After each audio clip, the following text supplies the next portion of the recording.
Subscribe to our YouTube channel and press the bell icon for the latest updates.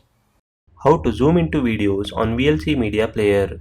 Open VLC Media Player on your PC.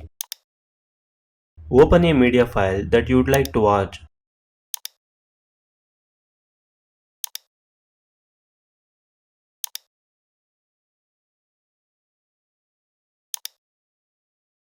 In the top menu bar, click on Tools option.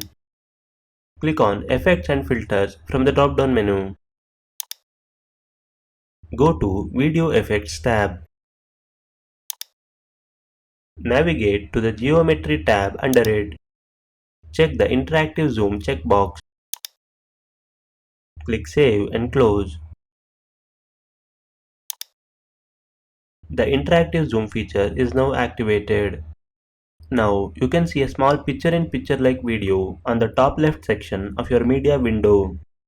There will be a rectangle on it that denotes the area that is being magnified. Moving the rectangle around will change the area that is being zoomed. Click and drag the rectangle to your preferred position. This is how you can zoom into videos on VLC Media Player. Thank you for watching.